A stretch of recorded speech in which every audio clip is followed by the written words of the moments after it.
Ashok, for the housing sector, is this a very big benefit? Well, there are two different benefits, right? One is increasing the period for which the owners, the developers can now continue not to have to pay notional taxes, which is 12 to 24 months. That obviously, given what the developers are going through, is a very welcome addition. And then the second one, of course, is if you have a house, you can now sell and invest in two houses under the 54 section once in a lifetime. There I heard that there was a limitation of 2 crores in capital gains. So again, focus is really on middle class. And I think the minister took effort to explain that, middle class families have to sell one house and move to a rural, to a far-off location to buy 2 houses. So I think both of them are very welcome. Okay. 1 minute. Let me get to just the fiscal number from Sajid.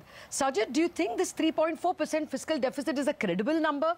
Because there is a big 75,000 crore expenditure. There is a giveaway in terms of taxes. Rebates will have to be paid back for people who have got 5 lakh income this year.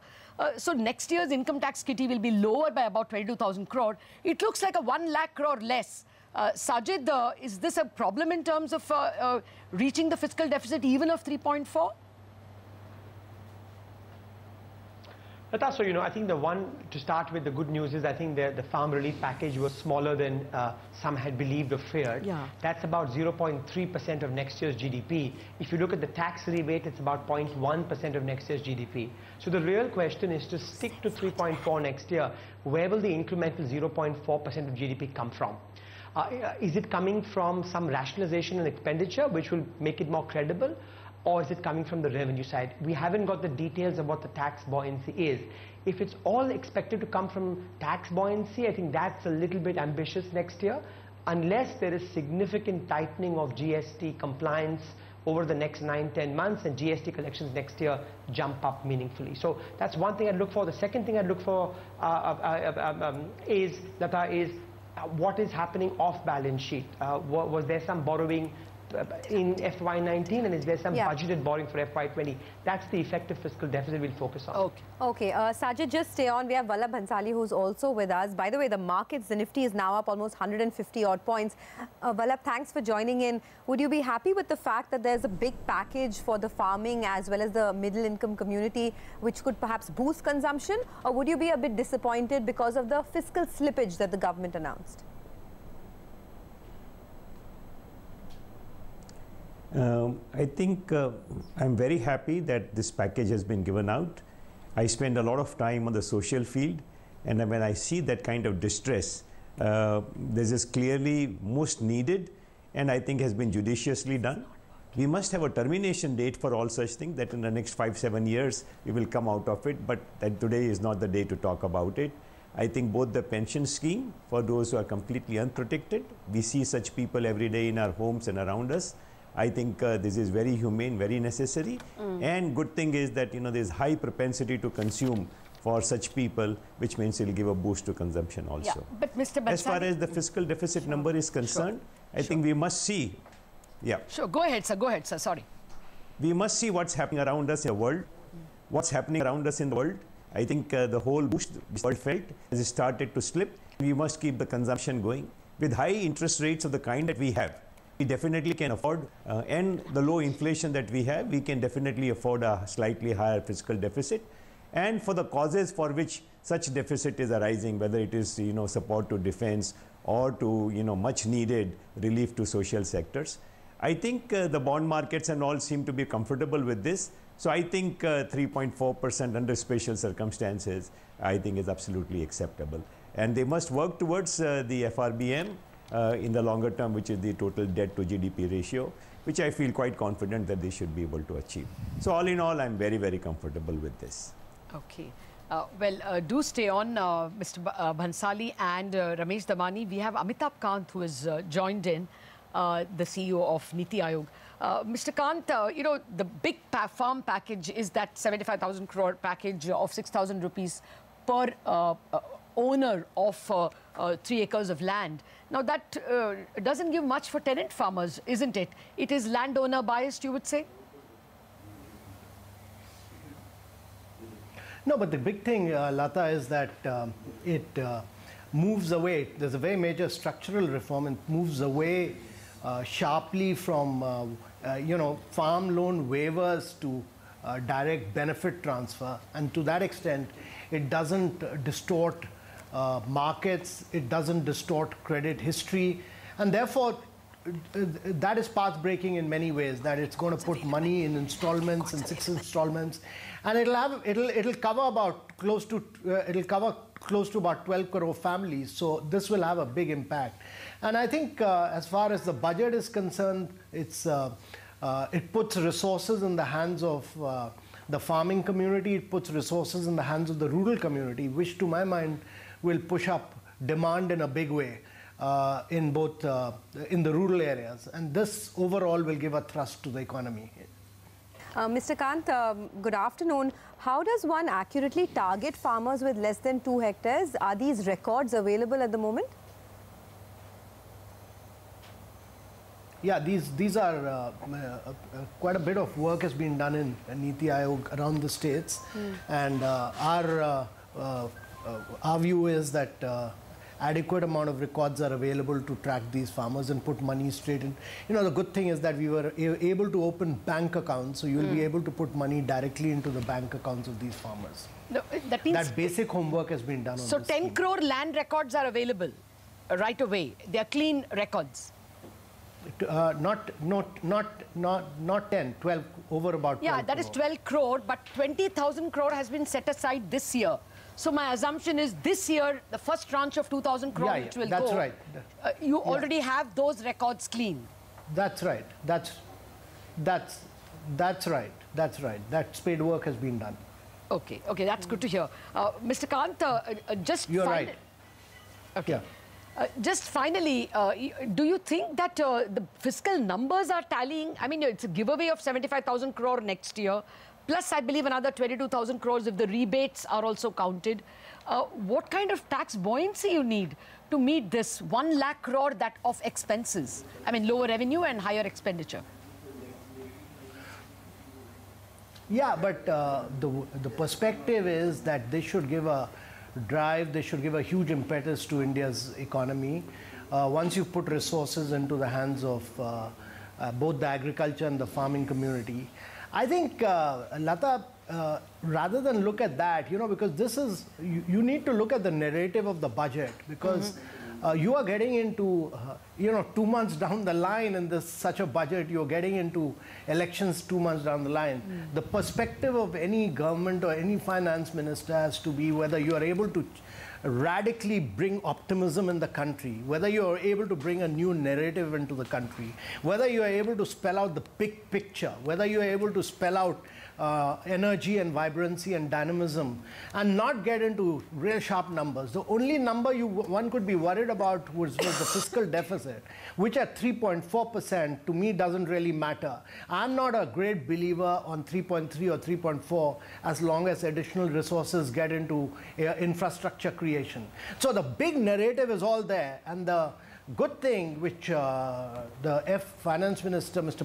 Goyal, has done is spell out the large perspective in his 10 steps towards the end, and he's focused on areas like artificial intelligence, electric mobility, climate change, and I think the big picture, big vision is there. Okay. All right, Mr. Kant, thank you very much for joining us. We'll shortly have the entire department, the secretaries and the finance minister addressing us. So I guess we will have more clarity at that time. Thank you very much for joining us. Ramesh Damani, you heard what Mr. Kant has said. Do you think there is a big message as an investor? How would you approach this budget? Is it a consumer's budget because there's a little more money? Or do you think it's a nothing kind of budget? I mean, you are going to get a rebate next year.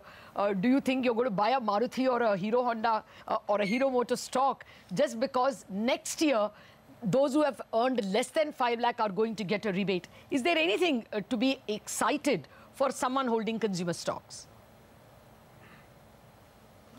The first time that I've seen budgets that the government is now focusing on the taxpayer. I mean, that's a great thing. You do anonymous taxpayer screenings, for example. You give him a rebate that makes him actually have a good quality of living, otherwise just taxing him needlessly. So I think it's a good budget. There's something to like about the budget. And as Mr. Kant said, look at the big picture that the finance ministers try to paint before us. You know, we're going to be a $10 trillion economy. We're going to be in the forefront of transportation revolution. We're going to go into space. I mean, these are big picture things that a young India needs in order to be confident with the future. So I think the budget will be fine. Actually, I think it'll be fine. Okay, Mr. We're going to go back and test the highs, I think.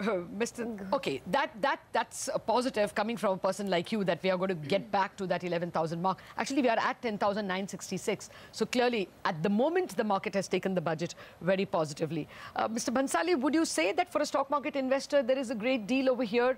I mean, should you be excited about consumption? Usually, the capex target is never met because you overestimate revenues or something like that. Does this make you really very excited about consumption stocks, or just being a stock market investor? I think I wouldn't say that I'm overly excited about the consumption stock, but I feel that the direction makes me excited.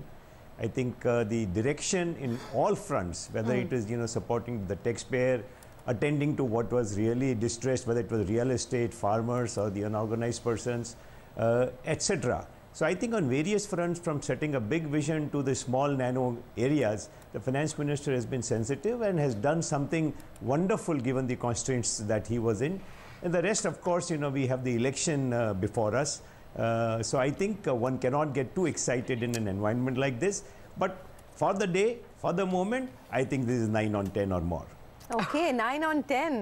Mr. Kanabar, what about you? What would your rating be for the budget? And, from your own perspective, what was the key takeaway this time around for an investor? So a couple of things. First, I don't know whether you mentioned this on the national television, but maybe this was the first ever budget presented by a chartered accountant. So as a chartered accountant fraternity, it makes me feel very, very proud.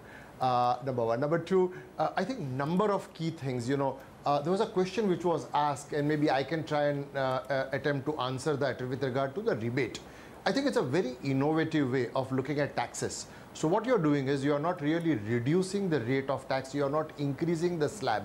All that you are saying is people who have earned income up to 5 lakhs will not be required to pay tax, but because they get a rebate, they'll be required to file their tax returns. Now, what that does is it continues to provide all the information to the tax office, ensures that they have all the data relating to this. This should impact about 3 lakh crore taxpayers. So a huge significant portion of tax-paying community will be impacted by this. And because of that, the information continues to be there.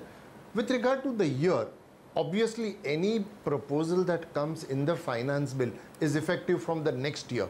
So income which is earned from 1st April is the income which will be subjected to this rebate. So I think it's a very, very innovative way of approaching.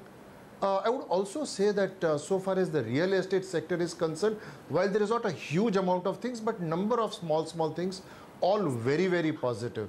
So whether you look at the issue of 2 houses where you do not have now to pay deemed rent, whether the fact that you can invest in a second house and get a capital gains tax exemption, whether the fact there is a 1-year extension for the tax holiday, all again very, very positive. I would be overall very, very positive on the proposals that have come and what I have read thus far. All right, Mr. Kanabar, thanks for joining us. In fact, Mr. Damani, I want to come to you as well. DLF is now up almost about 10% This capital gains exemption of up to 2 crores for buying a second home, how much do you think it could spur consumption? Because as we know, this sector has been in the doldrums for a while. Yeah, we're buying it now at the bottom of the cycle for all these real estate stocks. So I think this provides some good incentives. I don't remember all the proposals, but there seem to be a lot in it for the real estate sector. So, and it's a very important sector. So I think some of the leading companies will do well because I think you get 2 homes with capital gains exemption. There's been some reduction in GST for those already in the pipeline. Yeah. So I'm not really sure of all the proposals, but it seems very friendly for the real estate sector. Yeah, I mean, there is a, they used to pay a notional rent, a tax on notional rent from unsold inventory. correct. That has been extended to 2 years now. I mean, if you can't sell your house, it tempts you to buying. Helpful, yeah. Okay. It tempts you to buying real estate companies' stocks, Mr. Devani? I already own some of them, so I'm happy that they've been given the All right. Thank you very much. Thank you very much, Mr. Devani, for being with us and giving us your first comments on the budget. Ashok Wada, you've been listening to all the budget proposals. What is your take? Real estate companies benefit? Well, you know, to the extent that there is a direct motivation and incentive for buyers to now start buying more property because one can be split into two without having to pay taxes. Clearly, it's positive for the real estate companies. Equally important, as you rightly pointed out, was the fact that they can now hold inventory at a time when it's difficult to find buyers any which way.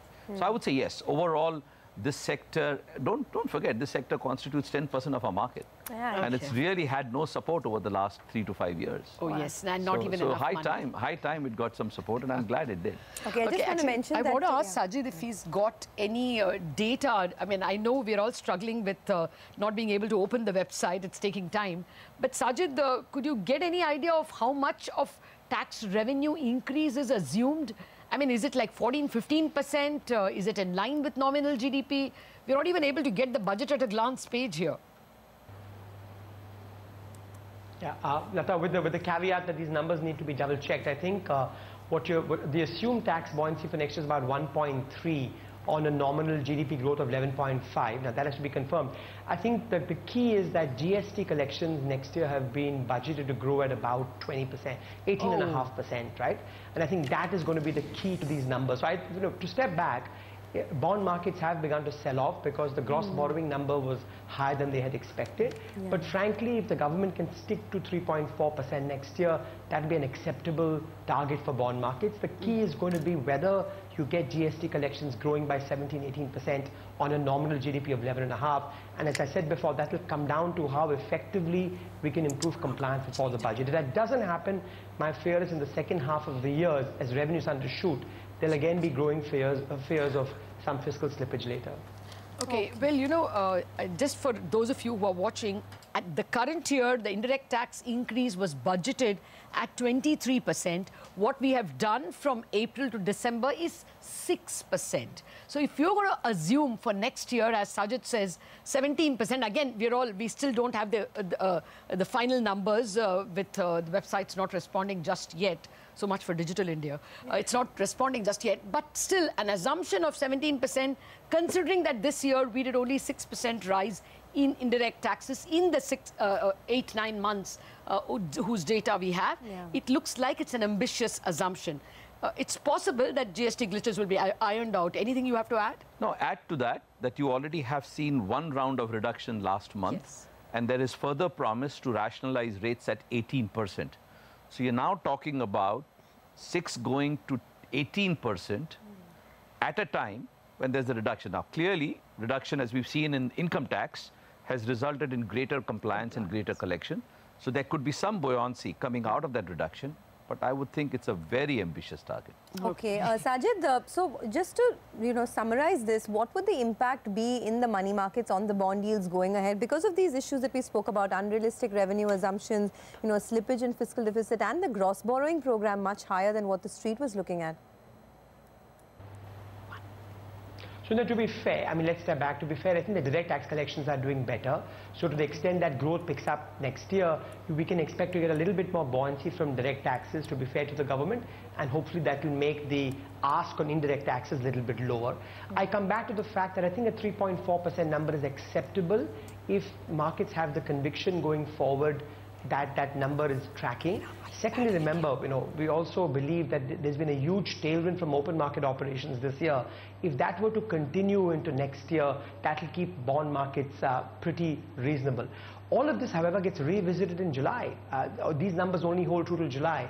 When we have a full budget in July, I think those numbers will matter. What are expenditure numbers and what's the assumed tax buoyancy in July? But let's hope that the key, I think, is no matter what the number is, we have to do a better job of improving GST compliance, and there is no scope at this point to rationalize rates further. Okay. No, I mean, there is actually an even messier problem. what if a different combination of parties came to power on May 15th? I mean, you've given away taxes away, but the legitimate sovereign from May 15th will be the person who is first past the poll on May 15th. So, I mean, I shudder that, you know, a new combination of parties comes in and has a different view of things. Could get messy, isn't it, Ashok Wadhwa? Well, the bigger challenge will be that if there is a new constituency that comes in, obviously, even if they wish to, they can't withdraw this concession as the first thing, because that will be seen as hugely unpopular. So, yeah, they have to learn to live with it. But as Sajid pointed out, I think certainly in direct tax collection, there is headroom for more aggressive and greater improvement. And a bit of what we are seeing in GST can be made up over there. But the ultimate test will come from how effective is our GST rollout and how effective is our GST You have compliance. to give credit to the GST system for that.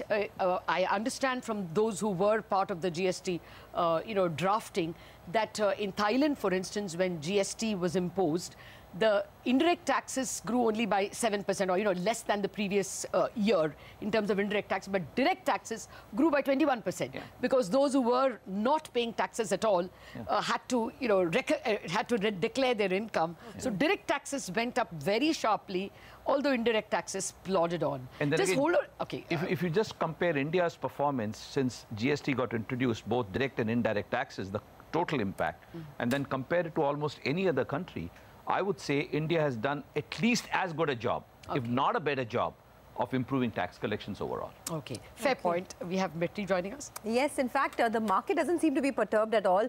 The Nifty is still up about 130 odd points, and the Sensex almost a 450 point gain right now, led by a lot of the consumption stocks, Hero Moto, Maruti, Aisha, M&M, all up about 4 to 8%. Vetri Subramaniam of UTI Asset Management is with us. Vetri, hi, afternoon. Do you think this minor slippage in fiscal deficit is something that the market will digest? Because it seems like, you know, it's sort of moved on from the budget already. Yeah, I think, you know, there was some expectation that the fiscal numbers would be under pressure because of the need to deliver some sort of a package to the farm sector, which has clearly been under distress, and, you know, some expectation that there could be sops for the middle class. So to that extent, I'm not surprised by the fact that there is some deterioration on the fiscal deficit trajectory, and yes, the market's, you know, happy with the fact that some of this is pro-consumption, but, you know, we've also got to deal with the reality that somewhere we've got to get back to this so-called glide path on fiscal trajectory, which has perpetually been set at a target of 3% in 3 years' time, and every year it's delayed to another 3 years' time. So that is a bit of a disappointment. Well, Vetri, wanted to ask you, where does, see, yeah, you're right that people were speaking about lakh crore in terms of a farm package. You know, people talking about 1 lakh crore, 2 lakh crore, 3 lakh crore.